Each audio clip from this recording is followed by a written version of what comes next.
I know something about you, even not knowing you, that you've got greatness within you. You have the ability to do things that you can't even begin to imagine. You have talents and skills in you that you haven't even begun to reach for yet. The ideal situation for a man or woman to die is to have family members praying with them as they cross over. He said, but imagine, if you will, being on your deathbed and standing around your bed, the ghost of the ideas, the dreams, the abilities, the talents given to you by life, and that you, for whatever reason, you never acted on those ideas. You never pursued that dream. You never used those talents. We never saw your leadership. You never used your voice. You never wrote that book. And there they are standing around your bed looking at you with large angry eyes saying, we came to you and only you could have given us life. And now we must die with you forever.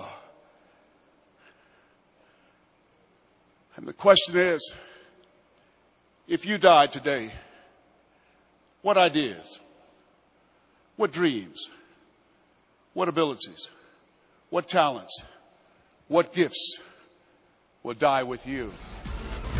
Maybe that's why Jim Rohn said, when the end comes for you, let it find you conquering a new mountain, not sliding down an old one. Maybe that's why Henry David Thoreau said, oh God, to reach the point of death, only to realize that you've never lived, only to realize that you've never scraped the surface of your potential. If you want to make your dream become reality, the people that are running at their dreams know that it's possible that you can live your dream, that it's necessary, that you're relentless, that you have a plan of action, that you are creative. See, there are two types of relationships. There are nourishing relationships and toxic relationships. Nourishing relationships, they nourish you. They bring the best out of you. They challenge you. They hold you accountable. They keep you focused. They bring the best out of you. Toxic relationships, they drain you. There are some people that you will never be able to get into business with. Why? Because they know too much about you. And they can't forget that. They can't shake that. You've got to look at your relationships, and Jim Rohn said this. Look at the people in your life and ask this question. What is this relationship doing to me? What is it doing to me? Am I growing spiritually, mentally, financially, intellectually? What is it doing to me?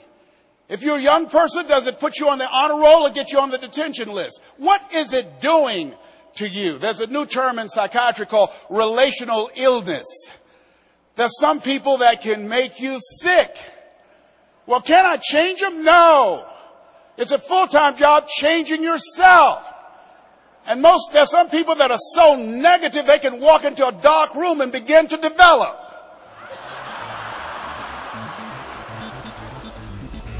The people that are running after their dream know they're going to have hard times. They keep on running because they're saying within themselves, I'm the one. I'm the one. No matter how bad it is or how bad it gets, I'm going to make it. The people that are running after their dreams are the people that are hungry. Most people never achieve their goals because they don't know that they don't know and they think they know. Most people are just like Zig, who's I consider the number one motivational speaker on the planet. He said that most people like the lumberjack whose wood production dropped by 40% because he wouldn't take the time to sharpen his axe.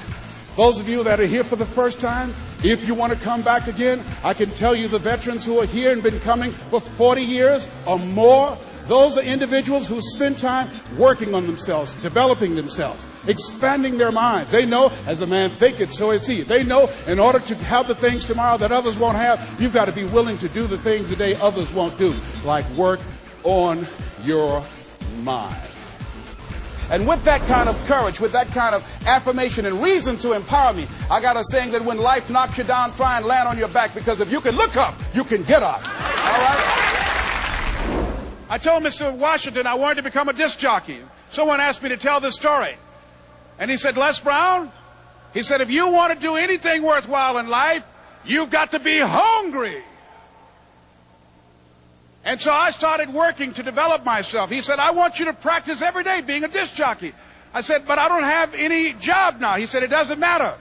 He said that it's better to be prepared for an opportunity and not have one than to have an opportunity and not be prepared. So every day I was working to develop myself. And that's what you must do. And as I was working to develop myself, I applied for a job as a disc jockey, WMB, on Miami Beach. I went to a guy named Milton Butterball. I said, how you doing, Mr. Butterball? I'd like to get a job as a disc jockey. He looked at me, he said, do you have any broadcast background? I said, no, sir, I don't. Do you have any journalism background? I said, no, sir, I don't. He said, we don't have any jobs available. I said, yes, sir. I went back to Mr. Washington and I told him. He said, don't take it personally.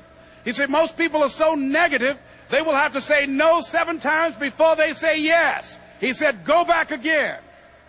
So I went back again. I said, how you doing, Mr. Butterball? My name is Les Brown. He said, I know what your name is. What do you want? I said, I'd like to know whether or not you have any jobs as a disc jockey, sir. He said, didn't I just tell you yesterday we didn't have any jobs? I said, yes, sir, but I know whether or not somebody got laid off or somebody was fired, sir. He said, no one was laid off or fired. Now get on out of here. I came back the next day. Hello, Mr. Butterball. How are you? He said, fine. What do you want now? I said, I'd like to know whether or not you got any jobs, sir. Didn't I tell you the last 2 days we didn't have any jobs? I said, yes, sir, but I don't know whether or not somebody got sick or somebody died, sir. He said, no one got sick or died. Now don't come back here and throw me out again. I came back the next day like I was seeing him for the first time. I said, hello, Mr. Butterball, how are you? He looked at me with rage. He said, go get me some coffee. I said, yes, sir.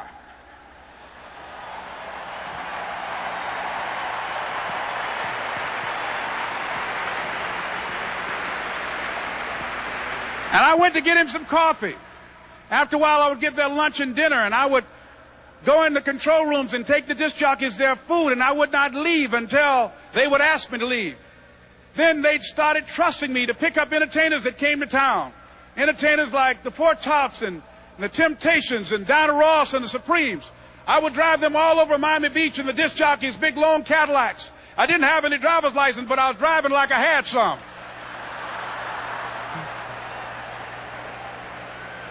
And one day, one Saturday afternoon, while I was at the radio station, a guy named Rock was drinking while he was on the air. I was the only one there, looking at him through the control room windows, walking back and forth, young, ready, and hungry. I was saying, drink, Rock, drink. Drink, Rock. I'd have gone to get him some more if he'd asked me to. Pretty soon the phone rang, and it was the general manager. And I answered the phone. I said, hello? He said, Les, this is Mr. Klein. I said, I know. He said, Rock can't finish his program. I said, I know. He said, would you call one of the other DJs in? I said, yes, sir. I hung the phone up. I said, now he must think I'm crazy. I called my mom and my girlfriend, Cassandra. I said, y'all turn up the radio and come out on the front porch. I'm about to come on the air.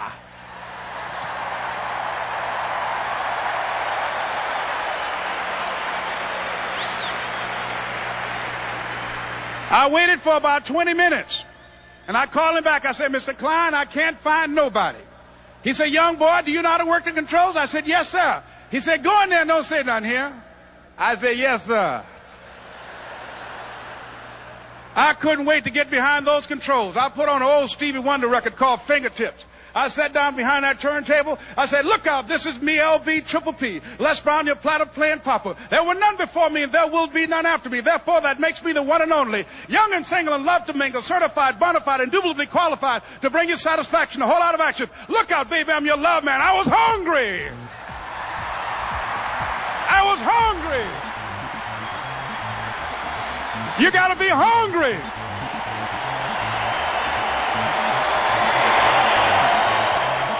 He talked about having personal growth before you can attain professional achievement. And when he said better selling begins with a better you, that put the focus on the kinds of things that I can do myself and taking charge of my life. And when I do that, everything else falls in place.